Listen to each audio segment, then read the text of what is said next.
आइए हम यूहन्ना रचित सुसमाचार उसका 5वां अध्याय देखें। यूहन्ना ने अभी अभी 4थे अध्याय में यीशु के उन कामों का वर्णन लिखा जो उसने गलील के काना में किए, जिसमें राजा के उस कर्मचारी का वर्णन है जिसका पुत्र गंभीर रूप से बीमार था। यीशु ने कुछ वचन बोले और 20 मील दूर परमेश्वर की आत्मा ने कार्य किया और उस कर्मचारी के पुत्र ने चंगाई पाई। इसलिए अब काना में उसकी सेवकाई के बाद और उस कर्मचारी के पुत्र की चंगाई के बाद आगे लिखा है, यहूदियों का एक पर्व था और यीशु यरूशलेम को गया। वहां भेड़ फाटक के पास एक कुंड है जो इब्रानी भाषा में बेतसहेदा कहलाता है। उसके 5 ओसारे हैं। उनमें बहुत से बीमार, अंधे, लंगड़े और सूखे अंग वाले पानी के हिलने की आशा में पड़े रहते थे, क्योंकि नियत समय पर परमेश्वर के स्वर्गदूत कुंड में उतरकर पानी को हिलाया करते थे। पानी हिलते ही जो कोई पहले उतरता वह चंगा हो जाता था, चाहे वह किसी भी बीमारी से ग्रसित क्यों ना हो। वहां एक मनुष्य था जो 38 वर्ष से बीमारी में पड़ा था। यीशु ने उसे पड़ा हुआ देखकर और यह जानकर कि वह बहुत दिनों से इस दशा में पड़ा है, उससे पूछा, क्या तू चंगा होना चाहता है? उस बीमार ने उसको उत्तर दिया, हे प्रभु, मेरे पास कोई मनुष्य नहीं कि जब पानी हिलाए जाए तो मुझे कुंड में उतारे, परंतु मेरे पहुंचते पहुंचते दूसरा मुझसे पहले उतर जाता है। यीशु ने उससे कहा, उठ, अपना खाट उठा और चल फिर। इस प्रकार यूहन्ना हमें यीशु की सेवकाई के एक और कार्य से परिचित कराता है। हमें याद है कि यूहन्ना रचित सुसमाचार यीशु की सेवकाई के चुने हुए कार्यों का एक संकलन है। 19वें अध्याय में वह हमें बताता है कि ऐसे अनेक कार्य थे जिन्हें यीशु ने किए, परंतु इन बातों का वर्णन इसलिए किया गया कि आप इनके द्वारा विश्वास करें कि यीशु ही मसीह है, जीवते परमेश्वर का इकलौता पुत्र, और उस पर विश्वास करने के द्वारा उसके नाम से जीवन पाए। अतः वह हमें यह बता रहा है कि वह यीशु के जीवन तथा उसकी सेवकाई में से कुछ चुनिंदा बातों के द्वारा हमें यह प्रमाणित करने की कोशिश कर रहा है कि वही मसीह था, यानी जीवते परमेश्वर का पुत्र, कि उस पर विश्वास करने के द्वारा आप उसके नाम से जीवन को प्राप्त करें। जब यूहन्ना ने अपनी पुस्तक समाप्त की तो वह कहता है कि यीशु के विषय में असंख्य बातें थी जिनको लिखा जा सकता था। मैं सोचता हूं कि यदि उन तमाम बातों को लिखा जाता तो इतनी पुस्तकें लिखी जाती कि वे संसार के किसी पुस्तकालय में भी न समाती। और यह बात बिल्कुल सत्य है कि आज ये बात प्रमाणित हो रही है जब हम उन पुस्तकों पर नजर डालते हैं जो धर्मशास्त्र, बाइबल और यीशु से संबंधित विषयों पर लिखी जा रही हैं और छप रही हैं। फिर भी जो लिखा जाना चाहिए उन विषयों का कहीं अंत नजर नहीं आ रहा है।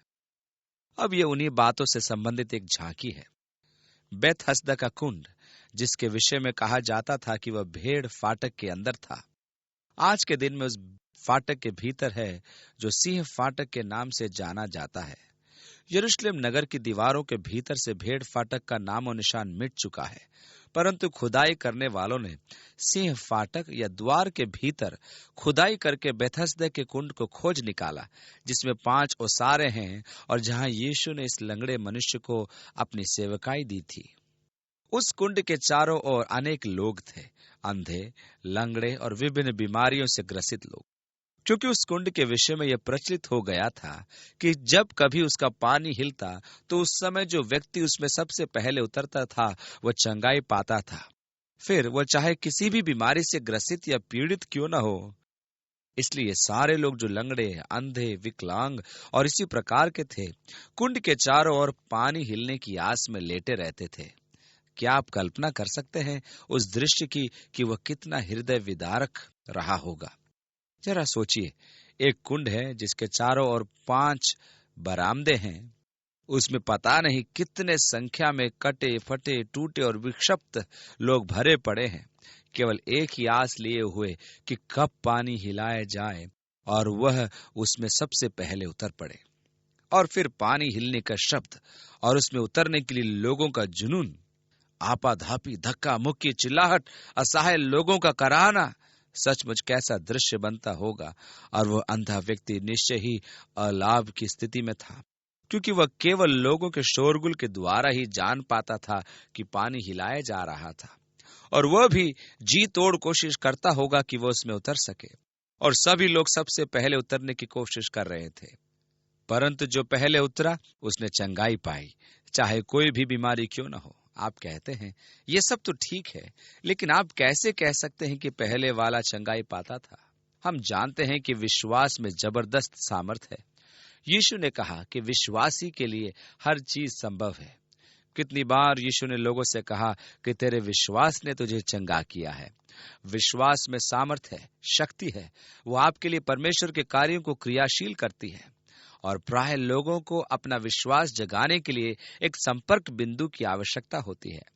कई बार विश्वास निराशावादी या सुप्त होता है। परमेश्वर में हमारा विश्वास प्राय निराशावादी या सुप्त होता है, परंतु ऐसा होना नहीं चाहिए। मैं इसकी वकालत नहीं कर रहा, मैं तो केवल तथ्यों का वर्णन कर रहा हूं। परंतु निराशावादी या सुप्त विश्वास अधिक फलदायक नहीं होता। मैं विश्वास करता हूं कि परमेश्वर सब कुछ कर सकता है। मैं विश्वास करता हूं कि परमेश्वर ने सृष्टि की रचना की, इसलिए मैं जानता हूं कि परमेश्वर सब कुछ कर सकता है। अपने निराशापूर्ण या सुप्त विश्वास के आधार पर मैं कह सकता हूं कि परमेश्वर कटी हुई बाह को नया कर सकता था। मैं इसलिए निराशापूर्ण या सुप्त विश्वास को व्यक्त कर रहा हूं, क्योंकि मेरे अंदर इस कथन पर विश्वास करने के लिए क्रियाशील विश्वास नहीं है। आप कहते हैं, ठीक है, क्या तुम विश्वास करते हो कि परमेश्वर ने सृष्टि की रचना की? निश्चय ही। क्या तुम विश्वास करते हो कि परमेश्वर सब कुछ कर सकता है? हाँ हाँ, बिल्कुल। तब यदि निश्चय ही परमेश्वर सब कुछ करने में समर्थ है, तो वो मनुष्य की कटी हुई बाह के स्थान पर एक नई बाह लगा सकता है। मैं विश्वास करता हूं वो कर सकता है, लेकिन मैं नहीं विश्वास करता कि वो करेगा। इस प्रकार एक सुप्त अथवा निराशावादी विश्वास और जागृत या क्रियाशील विश्वास में आपने अंतर देखा। एक जागृत क्रियाशील विश्वास हमेशा कहता है कि होगा। अब कई बार हमें किसी प्रकार के स्थान, किसी बिंदु अथवा अनुभव की आवश्यकता होती है, ताकि हम अपने निराशावादी अथवा सुप्त विश्वास को, जिसमें कुछ प्राप्त नहीं होता, जागृत या क्रियाशील विश्वास में, जिसके द्वारा बहुत कुछ होता है, परिवर्तित करें। और प्राय संपर्क बिंदु अत्यंत मूल्यवान होता है। अब इन लोगों के साथ संपर्क बिंदु का विकास इस सीमा तक हुआ कि जब भी पानी हिलाया जाता तो वे विश्वास करते थे कि जो भी पहले व्यक्ति पानी में उतरेगा वह चंगाई पाएगा, चाहे उसे कोई भी बीमारी अथवा रोग हो। और चूंकि उन्हें विश्वास था कि ऐसा ही होगा, इसलिए जैसे ही पहला व्यक्ति पानी को छूता था, उसे तुरंत विश्वास हो जाता था कि परमेश्वर उसे चंगाई दे रहा है। और चूंकि उसे विश्वास था कि परमेश्वर उसे चंगा कर रहा है, इसलिए वह चंगा हो जाता। उसका विश्वास क्रियाशील हो जाता था। वैसे ही जैसे उस स्त्री ने अपने मन में सोचा, जिस क्षण मैं उसके वस्त्र को छूऊंगी, मैं उस बीमारी से मुक्त हो जाऊंगी। और इसलिए वह भीड़ में से घुसती हुई यीशु के इतने निकट पहुंच गई कि वह उसका वस्त्र छू सकती थी। और जिस क्षण उसने छुआ, उसने विश्वास किया, उसका विश्वास जागृत हुआ और परमेश्वर की शक्ति ने उस पर कार्य किया और यीशु में से सामर्थ निकली और वो चंगी हो गई, क्योंकि परमेश्वर हमारे विश्वास का उत्तर देता है। आपका विश्वास ही आपके लिए बाधा या अनुग्रह बन सकता है। मैं किस पर विश्वास करता हूं, यह महत्वपूर्ण है। यदि मेरा विश्वास है कि किसी कार्य को परमेश्वर नहीं कर सकता या नहीं करेगा, तो प्राय होता यह है कि परमेश्वर नहीं करता। यदि मेरा विश्वास है कि किसी कार्य को परमेश्वर करेगा, तो प्राय परमेश्वर उस कार्य को करता है। मैं जब बालक था, उस समय दुर्भाग्यवश बहुत अधिक नकारात्मक प्रचार किया जाता था और अनेक लोग उस नकारात्मक प्रचार के शिकार हुए। मैंने अनेक चीजों के विरुद्ध बहुत उपदेशों को सुना था। उस समय के विरुद्ध बहुत उपदेशों को सुना था। उस समय के प्रचारकों का मुख्य विषय जिसके विरुद्ध वे बोलते थे, सिगरेट पीना था। मैंने उनको बार बार ये कहते हुए सुना था कि यदि आप सिगरेट पिएंगे तो परमेश्वर आपसे खुश नहीं होगा, आप मसीह कहलाने योग्य नहीं रहेंगे। यदि आप सिगरेट पिएंगे तो आप परमेश्वर की संतान नहीं बन सकते। और मैंने इन तमाम बातों को बहुत सुना। अब मेरे ऐसे अनेक साथी थे जिन्होंने शिक्षा और प्रचार को सुना और उस पर विश्वास भी किया। इस प्रकार जब प्रयोग के तौर पर उन्होंने सिगरेट पी तो उन्हें विश्वास था, अब परमेश्वर मुझे नहीं बचा सकता। मैं सिगरेट पीता हूं, इसलिए मैं पापी हूं, और जब तक मैं सिगरेट पीऊंगा मैं बच नहीं सकता। और चूंकि उन्होंने विश्वास किया था कि वे जब तक सिगरेट पिएंगे वे बच नहीं सकते, और ये बात उनके लिए सच हो गई। उन्हें बचाया नहीं जा सकता था, क्योंकि जैसा आप विश्वास करेंगे वह उस मामले में हकीकत बन जाएगा। दुर्भाग्यवश इस नकारात्मक प्रचार से अनेक लोग अपना जीवन नष्ट कर चुके हैं। एक स्थान पर मेरे साथ एक मनुष्य था जिसने मुझसे कहा, चक, मैं मसीही बनना चाहता हूं, मैं कलीसिया में आना चाहता हूं, मैं प्रभु के लिए जीना चाहता हूं। मैं अपनी कलीसिया में जवानों का निर्देशक था। मैं परमेश्वर की सेवा कर रहा था और प्रसन्न था, और उन्हीं सब कामों को मैं अब करना चाहता हूं, परंतु मेरे काम के कारण मुझे बहुत तनाव रहता था। और शाम को काम से जब मैं थका हारा घर लौटता था तो आराम से बैठकर बियर पीना पसंद करता था। और अब मुझे ऐसा लगता है मेरी उस आदत के कारण मेरा जीवन बचाया नहीं जा सकता। मैंने कहा, यह कोई बात नहीं है, और उसे झटका देने के लिए मैंने कहा, मैं भी बहुत बियर पिया करता था, लेकिन अब मैंने उसे छोड़ दिया है। अनेक लोग परमेश्वर से इसलिए दूर रहते हैं क्योंकि वे आदतों में और अपनी जीवन शैली में इतने फंसे होते हैं कि वे उस बंधन से मुक्त नहीं हो पाते। उन्होंने बंधन मुक्त होने का प्रयास किया। उन्हें बताया जा चुका था कि वे जब तक इन आदतों में फंसे रहेंगे वे परमेश्वर की संतान नहीं बन सकते, और इसलिए उन्होंने सिगरेट पीने की लत को छोड़ने की कोशिश की, परंतु वे छोड़ नहीं सके। और इसलिए वे सोचते हैं, हे मेरे परमेश्वर, काश कि मैं बच सकता, काश मैं परमेश्वर के संतान बन सकता। और उनके मन में इस बात की तीव्र इच्छा है, परंतु वे अपनी आदत के बंधन से स्वयं को मुक्त करने में असमर्थ पाते हैं। वे सिगरेट पीना नहीं छोड़ सकते। वास्तव में वे गाड़ी को घोड़े के आगे लगाने का प्रयास कर रहे हैं। आप अपना जीवन यीशु मसीह को दे दें, और वह आपके जीवन में उन चीजों की चिंता करेगा कि परमेश्वर की पवित्र आत्मा आपके जीवन को यीशु मसीह के अनुरूप ढाल सके। वह आपकी आदतों को बदल देगा। प्राय हम जीवनों में परमेश्वर के सम्मुख स्वयं को धार्मिक प्रमाणित करने के लिए उल्टे काम करते हैं, परंतु यह सदा ही असंभव नहीं तो भी कठिन अवश्य है।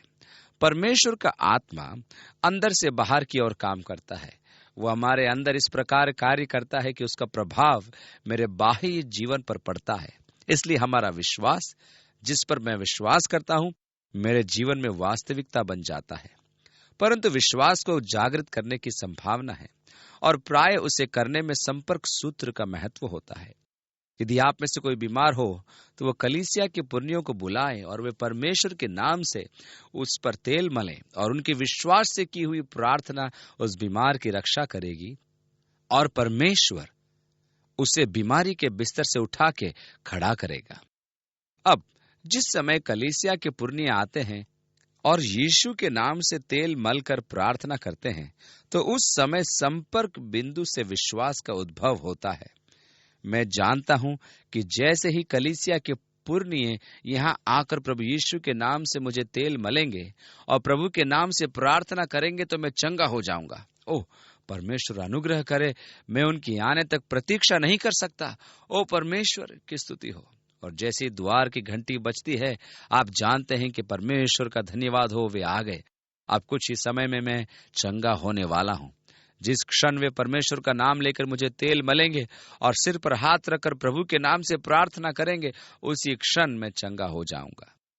और क्योंकि मैं परमेश्वर की प्रतिज्ञा पर और उसके वचन पर विश्वास करता हूं, इसलिए जिस समय वे यीशु का नाम लेकर अपना हाथ मुझ पर रखेंगे और प्रार्थना करेंगे, उसी समय मैं चंगा हो गया। क्यों? क्योंकि मैंने अपने विश्वास को अब जागृत कर लिया है। अब तो वो बात ही नहीं कि क्या परमेश्वर मुझे चंगा कर सकता है, परंतु परमेश्वर तो मुझे इसी क्षण चंगा कर रहा है, और यही वह चीज है जिसे विश्वास को जागृत करना कहते हैं।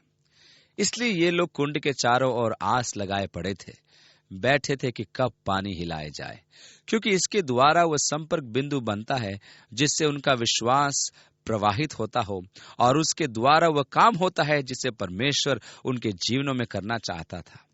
परंतु यह मनुष्य पिछले 38 साल से लकवे का रोगी था और वहां काफी दिनों से पड़ा था, परंतु वह इतना बेबस था कि जब कभी पानी हिलाया जाता तो इससे पहले कि वह अपना शरीर पानी में डाले, कोई उससे पहले ही पानी में चला जाता था। इस प्रकार इसी अवस्था में पड़े पड़े उससे वर्षों बीत गए और इसी आशा से प्रतीक्षा करता रहा कि कभी तो वह दिन आएगा जब वह पानी में उतरने वाला पहला व्यक्ति होगा। लेकिन हालात ऐसे थे कि उसका कोई ऐसा मित्र भी नहीं था जो उसकी मदद कर सके। आप जानते हैं कि जो लोग उसके चारों ओर थे और उसे पकड़े हुए थे कि जैसे ही पानी हिलाया जाए उसे अंदर फेंक दे, इस प्रकार वह एक आशा विहीन हालत में था। और यीशु ने उससे पूछा, क्या तू चंगा होना चाहेगा? और उसने अपनी समस्या यीशु के सन्मुख रखी। बेशक मैं चंगा होना चाहूंगा, परंतु कोई ऐसा नहीं जो मेरी सहायता करे। जब भी पानी हिलाया जाता है, कोई मुझसे पहले पानी में उतर जाता है। और फिर यीशु ने उसे उस असंभव कार्य को करने के लिए कहा, उठ, अपनी खाट उठा और चला जा। यीशु जिस प्रकार लोगों को असंभव कार्य करने की आज्ञा देता था, मुझे उसका तरीका पसंद आता है। क्योंकि जब कभी परमेश्वर आपको कोई असंभव कार्य करने की आज्ञा देता है तो आपके सामने दो विकल्प होते हैं। पहला विकल्प यह है कि आप यीशु द्वारा दी गई आज्ञा को मान लें, और दूसरा यह कि आप उस पर बहस करें। अब यह मनुष्य कह सकता था, जनाब, आप किसे मूर्ख बनाने की कोशिश कर रहे हैं? मैं आपसे कह चुका हूं कि मेरे पास कोई नहीं है जो मेरी सहायता करे, और इस समय तो पानी भी नहीं हिलाया जा रहा। आप क्या सोचते हैं, यदि मैं इस योग्य होता कि अपनी खाट उठा सकूं तो क्या इतने वर्षों से यहाँ पड़ा रहता? मैं यहाँ 38 वर्षों से पड़ा हूं जनाब, और किसी प्रकार से खड़ा नहीं हो सकता। और इस प्रकार वो यीशु की आज्ञा पर बहस करके विकलांग ही बना रहता। परंतु उसने एक बुद्धिमत्ता पूर्ण निर्णय लिया। उसने यीशु की आज्ञा मानी। और हम आगे पढ़ते हैं, और वह मनुष्य तुरंत ही चंगा हो गया। उसने अपनी खाट उठाई और चला गया। उसने यीशु की आज्ञा माना अधिक उत्तम जाना, यद्यपि वो जानता था कि वह आज्ञा असंभव करने की थी।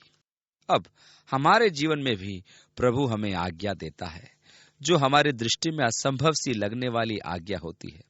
शायद हमारे जीवन में भी कोई ऐसा क्षेत्र हो जिसमें हमने वर्षों तक संघर्ष किया हो और जिसमें हमें पराजय की स्थिति में रखा गया हो, और प्रभु ने कहा, ठीक है, दोबारा ऐसा मत करना। हम कहते हैं, प्रभु, आप नहीं जानते कि मैं इसे कितना छोड़ना चाहता हूँ। ओह, आप नहीं जानते कि जब मैं इस कार्य को करता हूँ तो कितना परेशान होता हूँ। इसे करने में मुझे कोई आनंद नहीं आता। और हम यीशु से बहस करते हैं और उसे बताते हैं कि हमने कब कब छोड़ने की कोशिश की। हम उसे अपने उन कार्यक्रमों के विषय में बताते हैं जिनसे हम संलग्न हैं। उन सारी पुस्तकों के विषय में प्रभु यीशु से बताते हैं जिन्हें हमने पढ़ा है। उस धन के विषय में जिसे हमने अपने व्यवहार शैली को बदलने में खर्च किया, और फिर भी हम वैसे ही रहे। हम उसकी आज्ञा मानने के बजाय उससे बहस करते रहते हैं। अब एक चीज जो हमें अवश्य सीखनी है वो यह है कि यद्यपि यीशु हमें एक असंभव सी लगने वाली आज्ञा देता है, परंतु वो उससे करने के लिए विकल्प खुले रखता है। यदि हम करना चाहें, यदि हमारी इच्छा हो, तो वह हमें उस घड़ी उस कार्य को करने की पूर्ण क्षमता, पूर्ण शक्ति और पूर्ण योग्यता देता है। उससे बहस मत करिए, बस उससे कहिए, हाँ जनाब, और उसे कर डालिए। क्योंकि यदि तुम्हें उसकी आज्ञा माननी पड़े तो वह तुरंत ही तुम्हें वह सब आवश्यक वस्तुएं उपलब्ध कराएगा जो उसकी आज्ञा मानने के लिए आवश्यक है। इसलिए हम प्राय उन आज्ञाओं की तरफ देखते हैं और कहते हैं, प्रभु, यह असंभव है, अब और अधिक नहीं, क्योंकि उसने मुझे इसे करने के लिए कहा था, और चूंकि यह तथ्य है कि उसने मुझे यह करने के लिए कहा, वो मुझे इसे करने की क्षमता भी देगा। इस प्रकार वो मनुष्य चंगा किया गया। उसने अपनी खाट उठाई और चला गया, परंतु वे इस बात पर गौर नहीं कर रहे थे कि वह कौन सा दिन था। नवी आयत में लिखा है, और वह सब्त का दिन था। और अभी वह अधिक दूर नहीं गया था कि कुछ व्यक्तियों ने, जो काले कपड़े पहने थे, सिर पर काली टोपी लगाए थे और उनके काले घुंघराले बाल थे, उससे जो चंगा किया गया था, कहा, आज सब्त का दिन है, आज तुझे खाट उठाना उचित न था। मनुष्य का परंपराओं का पालन करना मेरे लिए एक रुचिकर विषय है, परंतु वास्तव में जिस बात को देखकर मुझे आश्चर्य होता है वो यह है कि इन परंपराओं ने मनुष्य के जीवन में कितना पक्का स्थान बना लिया है। आप जानते हैं, मेरे विचार में इन परंपराओं से मुक्त होना शायद सबसे कठिन बात है। इन परंपराओं से मुक्त होना शायद पहाड़ ढकेलने जैसा ही कठिन है। दुर्भाग्यवश कलीसिया में भी अनेक परंपराओं ने जन्म ले लिया है। कलीसिया की परंपराएं जिनकी जड़ें धर्म में बेबीलोन के रहस्यों तक फैली है, परंतु अब वे कलीसिया की परंपरा का एक भाग है।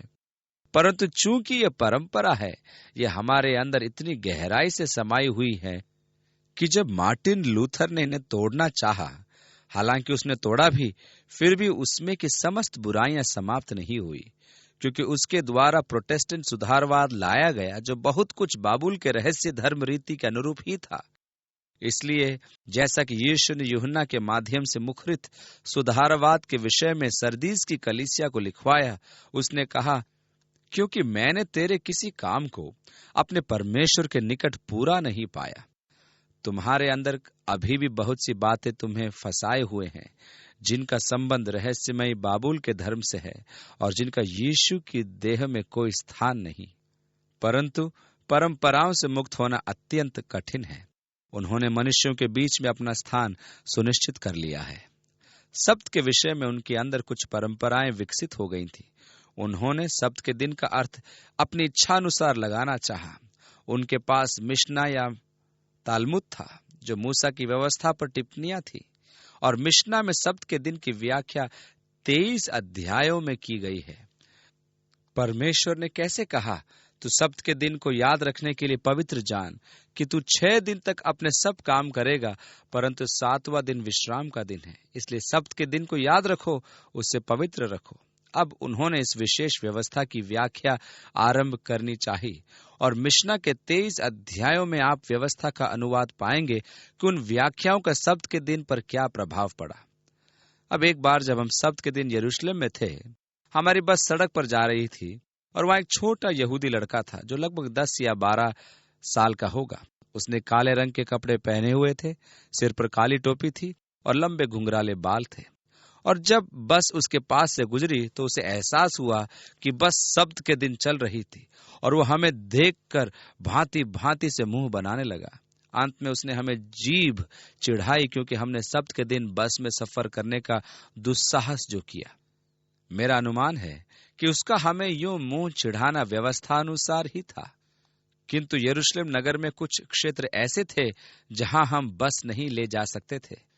मियां शरीम के इलाके में कुछ क्षेत्र ऐसे थे जहां मार्गों पर अवरोधक लगे हुए थे, और यदि हमने उस क्षेत्र से बस निकालने का प्रयत्न किया होता, तो यद्यपि सब्त के दिन के वजन उठाना व्यवस्था के विरुद्ध था, तो भी उन्होंने हम पर पत्थरवा किया होता व्यवस्था अनुसार। उन्होंने उस मनुष्य को रोक लिया। वह सब्त के दिन अपनी खाट उठाकर जा रहा है। अरे दोस्त, आज सब्त का दिन है, आज के दिन खाट उठाना व्यवस्थानुसार उचित नहीं है। और उसने उन्हें उत्तर दिया, जिसने मुझे चंगा किया उसी ने मुझसे कहा, अपनी खाट उठा के चल फिर। अब इसमें कोई शक नहीं कि वे उस व्यक्ति को जानते थे। यरूशलेम में वैसे तो ज्यादा मनुष्य नहीं थे, लेकिन वह क्या मनुष्य था जो लगभग 38 साल से अपंग पड़ा था, और लोगों के बीच उसकी अलग पहचान थी। लोग उसे जानते थे और पहचानते थे, और अब वह इस तथ्य से लोगों का ध्यान अपनी तरफ आकर्षित कर रहा था कि वह चंगा हो चुका था। निश्चय ही जो 38 वर्ष के लंगड़ेपन से मुझे चंगा कर सकता है, अवश्य ही उसके वचन में अधिकार है, और इसलिए उसने मुझसे कहा कि अपनी खाट उठा के चल फिर। 12वीं आयत में लिखा है, और उन्होंने उससे पूछा, वह कौन मनुष्य है जिसने तुझसे कहा, खाट उठा और चल फिर? परंतु जो चंगा हो गया था वह नहीं जानता था कि वह कौन है, क्योंकि उस स्थान में भीड़ होने के कारण यीशु वहां से हट गया था। इन बातों के बाद वह यीशु को मंदिर में मिला। यीशु ने उससे कहा, देख, तू चंगा हो गया है, फिर से पाप मत करना, ऐसा न हो इससे कोई भारी विपत्ति तुझ पर आ पड़े। अब इस विशेष प्रकरण में ऐसा लगेगा कि यीशु ने उस मनुष्य की बीमारी को उसके जीवन के कुछ पापों से संबंधित कर दिया था। फिर से पाप मत करना, ऐसा न हो इससे कोई भारी विपत्ति तुझ पर आ पड़े। इस बात की संभावना है कि पाप और किसी बीमारी में कुछ संबंध हो, परंतु इसको एक आम बात समझना सरासर गलत होगा, और यह कहना कि किसी भी बीमारी अथवा रुग्णावस्था का सीधा संबंध कुछ प्रकार के पाप से है, ये बहुत गलत होगा। यही गलती अय्यूब को तसल्ली देने वालों ने की थी, और यह एक ऐसी गलती है जिसे प्राय मनुष्य अपनी अर्धचेतन अवस्था में अपने मस्तिष्क में करते हैं, जब कोई मनुष्य काफी बीमार या संक्रामक हो जाता है। और दुर्भाग्यवश ऐसे प्रचारकों की कमी नहीं जो ऐसे भ्रामक विचारों का पोषण करते हैं। यदि तुम में जरा भी विश्वास होता, तुम चंगे हो सकते थे। केवल अपने मार्ग सीधे करो। परमेश्वर हरेक को चंगाई देना चाहता है, और यदि तुम्हें चंगाई नहीं मिल रही है, इसका अर्थ है कि तुम्हारे जीवन में कुछ गड़बड़ियां हैं, तुम्हारे विश्वास में कुछ कमी है। और वे क्या कर रहे थे कि बेचारे रोगी मनुष्य पर भारी बोझा लाद रहे हैं, जिसकी उसको कोई जरूरत नहीं। उनके मन में दोष भावना जागृत करने से उनकी हालत और नाजुक बन जाती है। मुझे पूरा यकीन है कि ऐसे तसल्ली देने वालों के लिए परमेश्वर के पास विशेष न्याय है। वह मनुष्य यीशु के विषय में नहीं जानता था कि वह कौन है, जब तक कि यीशु ने उसे मंदिर में न पाया, और उसकी दशा का उसके जीवन के पाप से कुछ संबंध अवश्य था।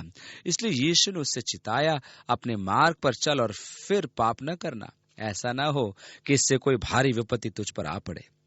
यीशु ने सिखाया कि जब दुष्टात्मा किसी मनुष्य को छोड़ती है, तो वह भूखे स्थानों से जाते हुए किसी घर को ढूंढती है कि वो कहाँ रहे, और जब उसे कोई स्थान नहीं मिलता तो लौटकर फिर उसी घर में आती है जहां से उसे निकाला गया था। और उसी घर को जब वह साफ सुथरा पाती है, तो बाहर जाकर और 7 दुष्टात्मा को अपने साथ ले आती है, ताकि वहां आराम से रहे। इसी कारण उस व्यक्ति की हालत पहले से भी बदतर होती जाती है। हमें धर्मशास्त्र में बताया गया है कि मनुष्य के लिए अधिक श्रेयस्कर है कि वह सच्चाई के मार्गों को न पहचाने, परंतु यदि वह उन्हें पहचाने अथवा उन पर चलता है और फिर उनसे हट जाता है, तो यह अत्यंत दुखदायी है। यदि आपने अपने जीवन में परमेश्वर के काम करने का बेड़ा उठाया है, तो परमेश्वर के प्रति आपकी जवाबदारी बनती है।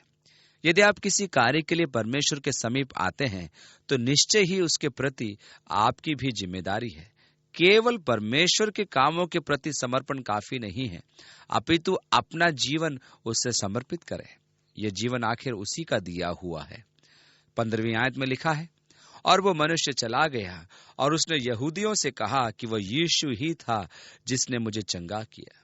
और ये एक ऐसी बात थी जिसके लिए यहूदियों ने कभी भी यीशु को क्षमा नहीं किया, और आखिरकार यही कारण उसको क्रूस पर ले गया, क्योंकि उसने तथाकथित शब्द के नियमों का उल्लंघन किया था।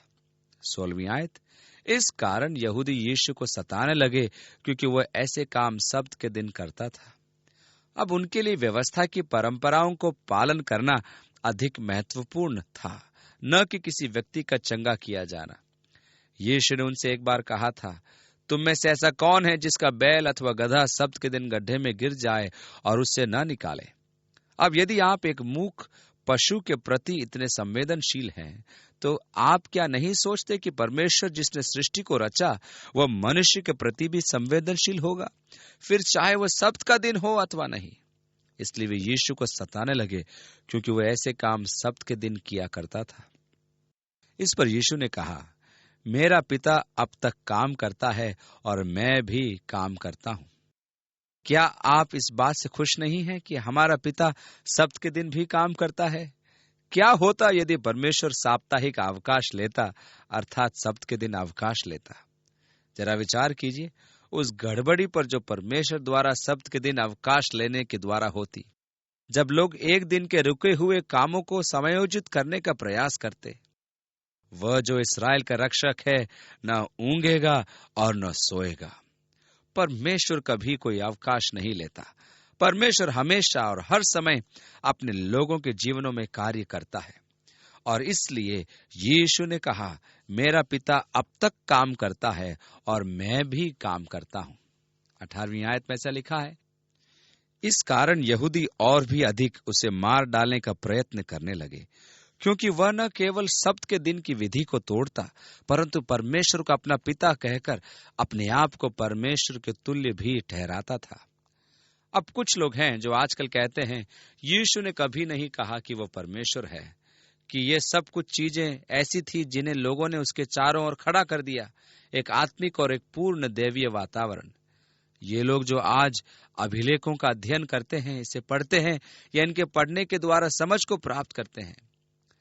जिन लोगों से यीशु ने बातचीत की, वे अच्छी तरह से समझते थे कि यीशु क्या कहना चाह रहा है और वह क्या कर रहा है। उनके मन में लेश मात्र को भी संशय नहीं था कि वह कौन से अधिकार प्राप्ति की बात कर रहा था, क्योंकि वह कह रहा था कि वह परमेश्वर का पुत्र था। वे जानते थे कि वह स्वयं को परमेश्वर के तुल्य बना रहा था और वे इसी बात के कारण उसे मारना चाहते थे।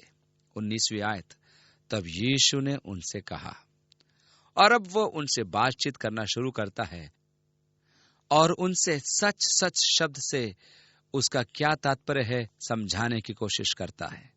शब्द का दोहराया जाना उसके महत्व को बताता है, अर्थात ठीक है, अब इसे सुनो। मेरा मतलब है कि यह उनका ध्यान आकर्षित करने के लिए कहा गया कि मैं कुछ कहने जा रहा हूं। 19वीं आयत में आगे, मैं तुमसे सच सच कहता हूं, पुत्र आपसे कुछ नहीं कर सकता, केवल वह जो पिता को करते देखता है, क्योंकि जिन जिन कामों को वो करता है उन्हें पुत्र भी उसी रीति से करता है।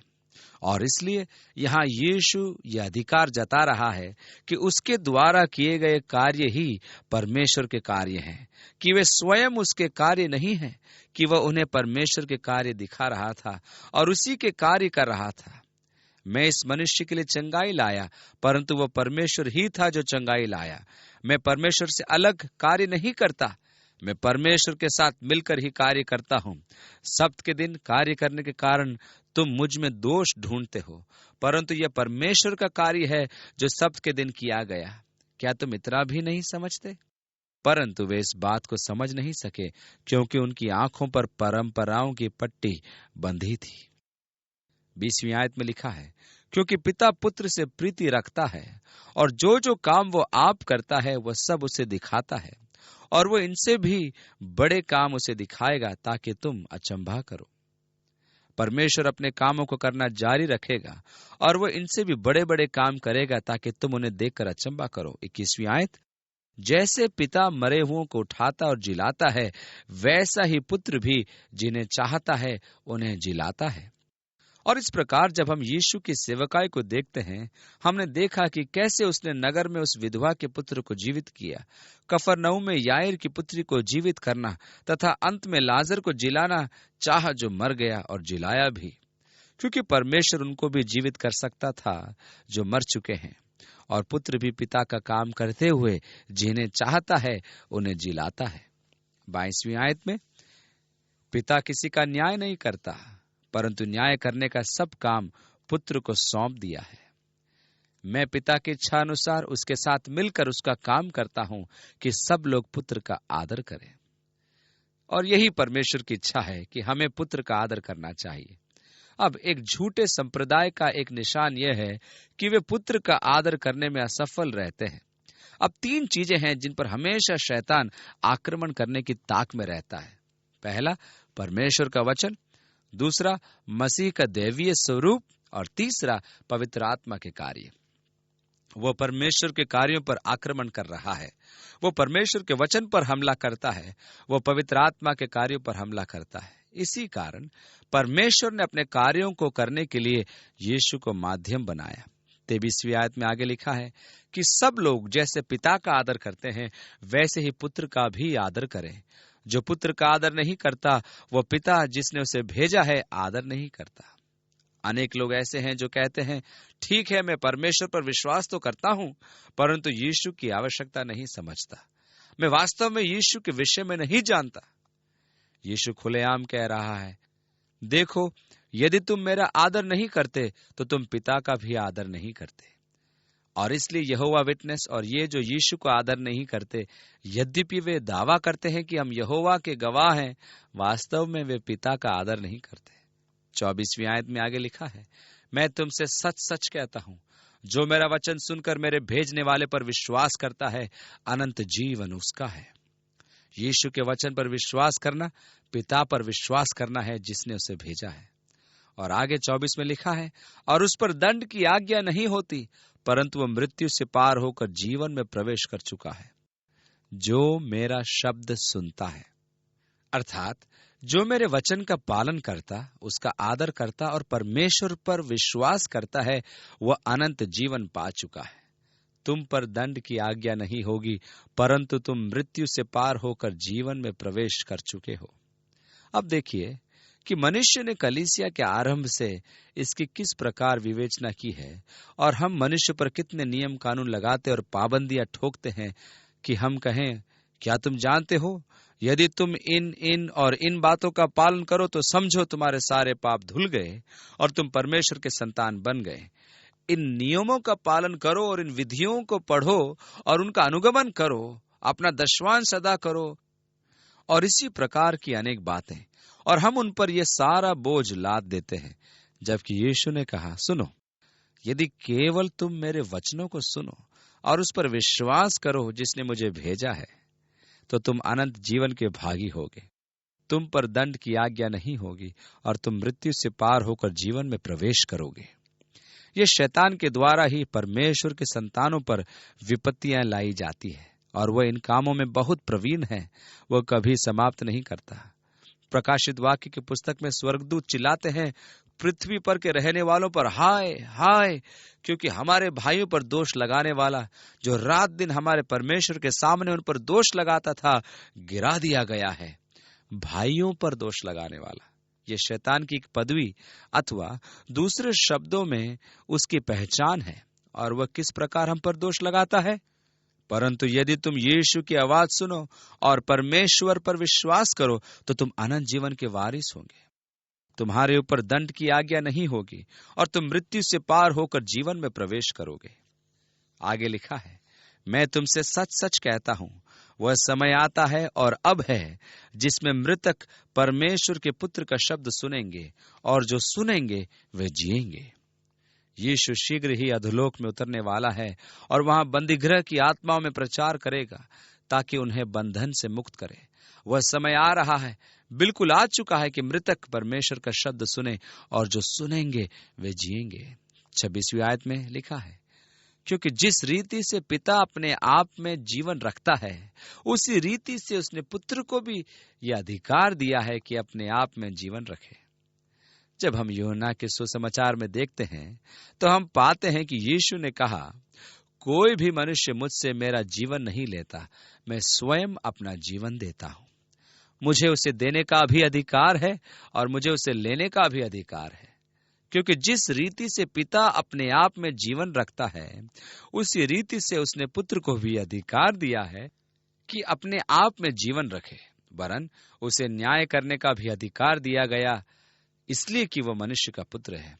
28वीं आयत में लिखा है, इससे अचंभा मत करो, क्योंकि वह समय आता है कि जितने कब्रों में हैं वे उसका शब्द सुनकर निकल आएंगे।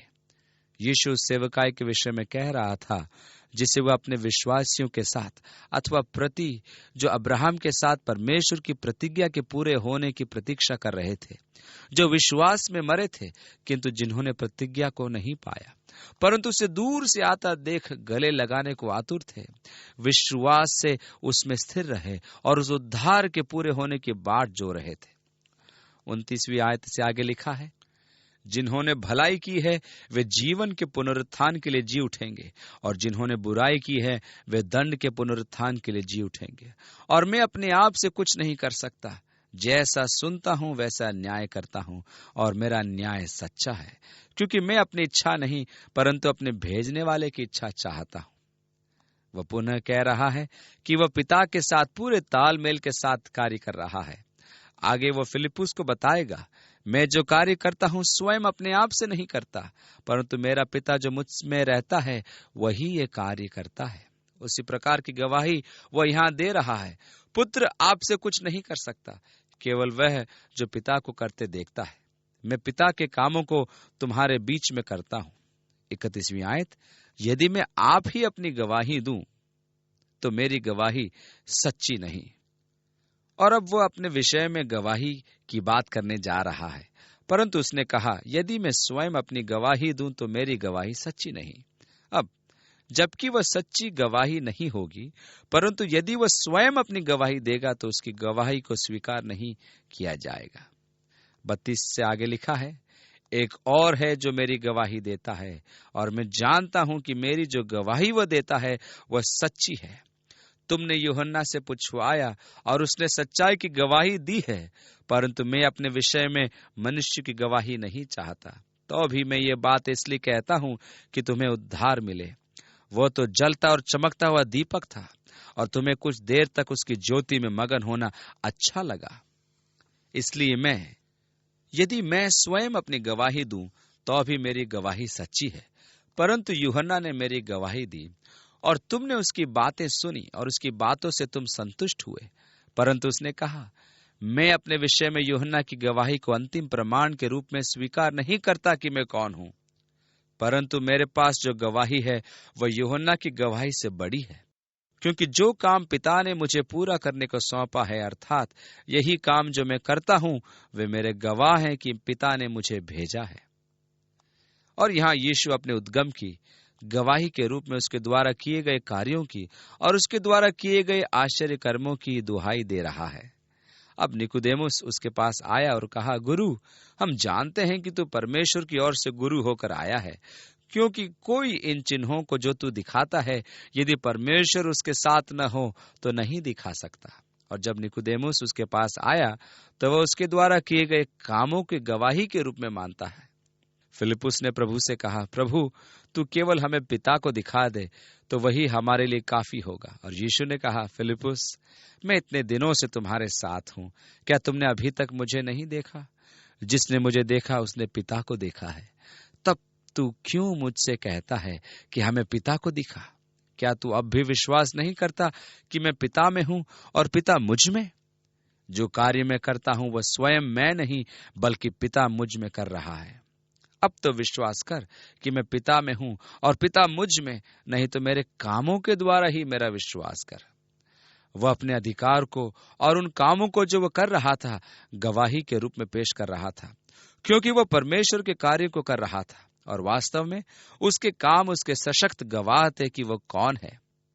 और इस बात से इनकार करना कि यीशु ही परमेश्वर का पुत्र मसीह है, उन सब आश्चर्य कर्मों और उन कामों से इनकार करना है जो उसके द्वारा किए गए। अब आप अपने चारों ओर अवश्य ही कुछ ऐसे उन्मुक्त विचार वालों को पाएंगे जो सदा उपरोक्त कथन को सही ठहराने का प्रयत्न करते हैं, तर्क संगत करने का प्रयास करते हैं। और जब हम अगले अध्याय में प्रवेश करते हैं तो देखते हैं कि यीशु ने 5 रोटी और 2 मछली से 5,000 की भीड़ को खिलाया। तो लोग, कई तरह के लोग बातें बनाते और बताते हैं कि उन दिनों प्रत्येक जन अपना दिन का भोजन अपने चौगे की ढीली और लंबी आस्तीन में रखता था, जो कलाई पर बंधी रहती थी। और वे लोग सब स्वार्थी थे, और यदि कोई अपना भोजन किसी कारणवश नहीं लाया तो भी वे उसके साथ अपना भोजन बांटना नहीं चाहते थे। और वे स्वार्थीपन से वहां बैठ गए और दूसरों के सामने अपना भोजन नहीं करना चाह रहे थे, ताकि किसी को देना न पड़े।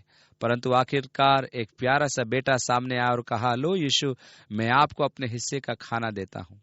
लोग उस प्यारे बच्चे के इस निस्वार्थ उदाहरण से इतने प्रभावित हो गए कि कोई चीज उनके मर्म को भेदती हुई निकल गई और एक आश्चर्य कर्म हो गया। उन सबों ने अपनी अपनी आस्तीनों को ढीला किया और एक दूसरे के साथ अपने अपने भोजन को बांटा। और क्या आप जानते हैं कि पेट भर भोजन करने के पश्चात भी बचे हुए टुकड़ों के 12 से भी अधिक टोकरे उठाए गए। प्रेम, बलिदान और त्याग की भावना का क्या ही अनूठा उदाहरण उस छोटे बालक द्वारा प्रस्तुत किया गया। और जो पाठ हम इसके द्वारा सीखते हैं कि छोटे बालक भी हमें दया धर्म का पाठ सिखा सकते हैं। इसलिए एक स्थान पर यीशु ने कहा कि जब तक तुम्हारा मन बालकों की तरह न हो, तुम स्वर्ग के राज्य में प्रवेश नहीं कर सकते। निस्वार्थ, निश्चल, निष्कपट और परमेश्वर का राज्य। वास्तव में यीशु पानी पर नहीं चल रहे थे, वह तट के किनारे चल रहे थे और चेले लगभग किनारे पर पहुंच ही रहे थे और उन्हें इस बात का बिल्कुल एहसास नहीं था।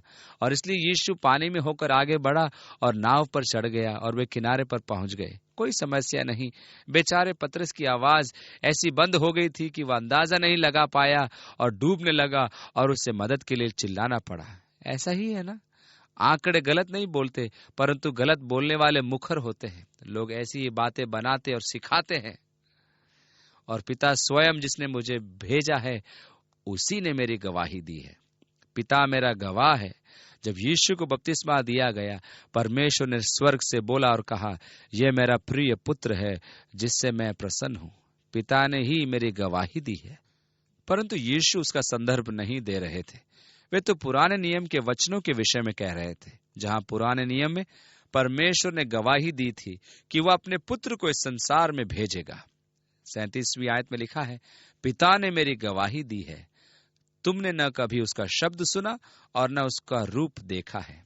और आगे लिखा है, तुम पिता को नहीं जानते, न तुमने पिता की आवाज सुनी है, क्योंकि तुम पवित्र शास्त्र में ढूंढते हो। अब इस बात को प्राय गलत प्रकार से समझा जाता है। लोग सोचते हैं कि यीशु कह रहा है, तुम घर जाओ और पवित्र शास्त्र में ढूंढो। वह ये नहीं कह रहा है, वह कह रहा है, तुम करो। तुम पवित्र शास्त्र में ढूंढते हो क्योंकि समझते हो कि उसमें अनंत जीवन तुम्हें मिलता है, और यह वही है जो मेरी गवाही देता है। पतरस ने अपनी पत्री में कहा, क्योंकि जब हमने तुम्हें अपने प्रभु यीशु मसीह की सामर्थ का और आगमन का समाचार दिया था, तो वह चतुराई से गढ़ी हुई कहानियों का अनुकरण नहीं था, वरन हमने आप ही उसके प्रताप को देखा था। तब हम उसके साथ पवित्र पहाड़ पर थे, परंतु हमारे पास जो भविष्यत वक्ताओं का वचन है वह इस घटना से दृढ़ ठहरा। मैंने उसे अपनी आंखों से देखा, लेकिन मैं तुमसे उस पर विश्वास करने के लिए नहीं कह रहा हूं जिसे मैंने अपनी आंखों से देखा। जो कुछ हमने देखा हमारे पास उससे भी बढ़कर है। हमारे पास परमेश्वर का वचन और पुराना नियम में परमेश्वर की गवाही है, और यदि तुम पवित्र शास्त्र में खोजो तो तुम पाओगे कि वे यीशु मसीह की गवाही देते थे। समस्त पुराना नियम उसी का एक गवाह था जो आने को था। जैसा कि यीशु ने कहा, मैं आया हूं जैसा कि पवित्र शास्त्रों में मेरे विषय में लिखा है कि मैं, हे प्रभु, तेरी इच्छा पूरी करूं। वह ये घोषणा करता है कि पुराना नियम की पुस्तकों में जो कुछ लिखा है वह यीशु मसीह के विषय में लिखा गया।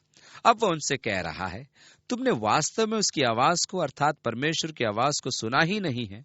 तुम पवित्र शास्त्र में ढूंढते हो क्योंकि तुम समझते हो कि उसमें तुम्हारे लिए जीवन है, परंतु वास्तव में तुमने परमेश्वर की आवाज को सुना ही नहीं, क्योंकि वे पवित्र शास्त्र मेरी गवाही देते हैं। फिर भी तुम जीवन पाने के लिए मेरे पास आना नहीं चाहते। मैं मनुष्य से आदर नहीं चाहता, परंतु मैं तुम्हें जानता हूं कि तुम में परमेश्वर का प्रेम नहीं। मैं अपने पिता के नाम से आया हूं और तुम मुझे ग्रहण नहीं करते। यदि अन्य कोई अपने ही नाम से आए तो उसे ग्रहण कर लोगे। यहाँ संदर्भ मसीह विरोधी का है जो शीघ्र ही परिदृश्य पर आने वाला है।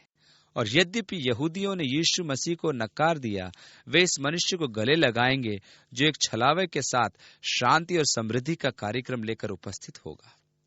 यदि आप किसी कट्टर यहूदी से बात करें तो वे आपको बताएंगे कि वे अपने मसीही को पहचान लेंगे, क्योंकि वह आएगा और अपने साथ उनका मंदिर भी लाएगा। और आज वे अपने मंदिर के पुनर्निर्माण का स्वप्न संजोए बैठे हैं, किंतु वे किसी ऐसे व्यक्ति की प्रतीक्षा में हैं जो मंदिर पुनर्निर्माण में उनकी अगुवाई करे। और वह व्यक्ति चाहे कोई भी हो, उसको वे मसीहा जैसे अपनी पलकों पर बिठाएंगे। और मंदिर पुनर्निर्माण के चिन्ह की प्रतीक्षा में ही वे बैठे हैं कि देखें ये कार्य किस व्यक्ति द्वारा किया जाता है।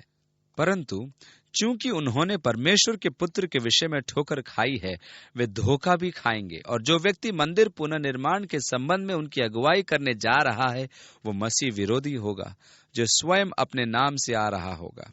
परंतु वह, अर्थात यीशु, मेरे पिता के नाम से आया और मेरे पिता के अधिकार से आया, परंतु तुमने उसे ग्रहण नहीं किया।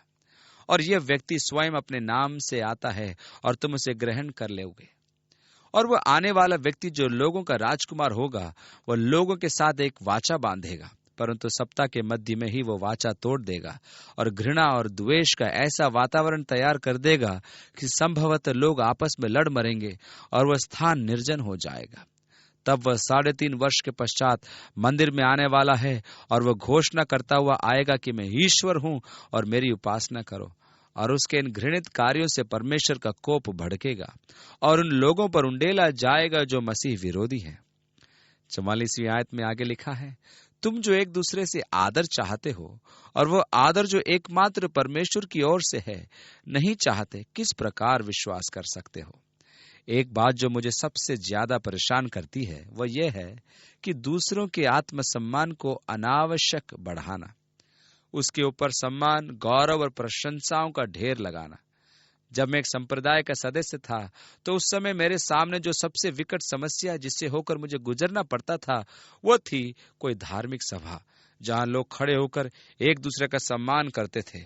वक्ताओं के परिचय के समय मुझे कड़वे घूंट पीने पड़ते थे, और जब वे खड़े होकर परमेश्वर के कार्यों का वर्णन करने के लिए लंबी चौड़ी भूमिकाएं बांधते थे कि आज के दिन को परमेश्वर ने बहुत ही आशीषित किया है ताकि उसकी महिमा और गौरव हो सके, और फिर वो व्यक्ति खड़ा होता जिसको बोलना था और वो उस व्यक्ति के विषय में 2-4 सुंदर सुंदर बातें बोलता जिसने उसका गौरवशाली परिचय कराया था। वो बोला, मैं इन भाइयों के लिए परमेश्वर का धन्यवाद करता हूं जो इस कार्य के लिए खड़े हुए। और इस प्रकार एक दूसरे की तारीफों का सिलसिला काफी देर चलता रहता। यीशु ने कहा, जितने समय तक तुम एक दूसरों की तारीफें करते रहोगे, उस समय तक परमेश्वर की आवाज कैसे सुन सकते हो?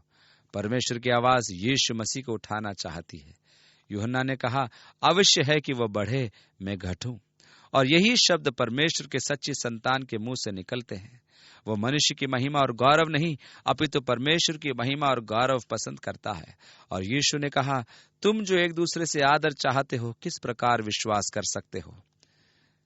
44 और 45 में लिखा है, तुम जो एक दूसरे से आदर चाहते हो और वो आदर जो एकमात्र परमेश्वर की ओर से है नहीं चाहते, कि किस प्रकार विश्वास कर सकते हो? वही तो है जो तुम पर दोष लगाएगा अथवा लगाने जा रहा है। अब व्यवस्था तो मूसा के द्वारा आई, अनुग्रह और सच्चाई यीशु मसीह के द्वारा। यीशु ने कहा, मैं संसार पर दोष लगाने नहीं आया हूं, बल्कि इसलिए कि यह संसार मेरे द्वारा बचाया जाए। और जो विश्वास करेगा उस पर दोष नहीं लगाया जाएगा, परंतु जो विश्वास नहीं करेगा वह पहले ही श्रापित हो चुका है। दोष लगाने वाला तो मूसा है। व्यवस्था मूसा के द्वारा आई। मूसा ने तुम्हें बताया कि परमेश्वर कैसे चाहता है कि तुम अपना जीवन व्यतीत करो, और तुमने उस तर्क के अनुसार अपना जीवन व्यतीत नहीं किया। इसलिए व्यवस्था स्वयं मनुष्य पर दोष लगाने वाली है। न तो वो मुक्ति दिलाने वाली है और न उद्धार दिलाने वाली। व्यवस्था तुम्हें नहीं बचा सकती, वो तुम्हें धर्मी नहीं बना सकती। व्यवस्था तुम्हें बताती है कि परमेश्वर की कसौटी से आप कितने कम है। ये मत सोचना, यीशु ने कहा, कि मैं वहां पिता के सामने खड़ा होकर तुम पर दोष लगाऊंगा। जिस पर तुमने विश्वास किया वही तुम पर दोष लगाएगा। मूसा वही तुम पर दोष लगाएगा, क्योंकि तुमने मूसा पर विश्वास किया। 46वीं आयत में आगे लिखा है, उसने कहा, क्योंकि यदि तुम मूसा का विश्वास करते तो मेरा भी विश्वास करते, इसलिए कि उसने मेरे विषय में लिखा है। इसलिए प्रथम 5 पुस्तकों में खोजो तो तुम्हें मिल जाएगा। जैसा कि यीशु ने कहा, तुम पवित्र शास्त्र में ढूंढते हो क्योंकि समझते हो कि उसमें अनंत जीवन तुम्हें मिलता है, और यह वही है जो मेरी गवाही देता है। आप पवित्र शास्त्र की प्रथम 5 पुस्तकों को भली भांति पढ़ें और उन्हें अच्छी तरह से समझें। आप देखेंगे कि उनके विवरणों में मूसा यीशु के ही विषय में उन तमाम बलिदानों के प्रसंगों के माध्यम से बात कर रहा है। वह यीशु के विषय में बात कर रहा है जो संसार के मनुष्यों के लिए पाप बलि के रूप में चढ़ाया जाने वाला था। परंतु यदि तुम उसकी लिखी हुई बातों पर विश्वास नहीं करते तो मेरी बातों पर कैसे विश्वास करोगे? क्योंकि वास्तव में मूसा मेरे ही वचनों की घोषणा कर रहा था। यीशु यहां पुराने नियम का लेखक होने का दावा कर रहा है।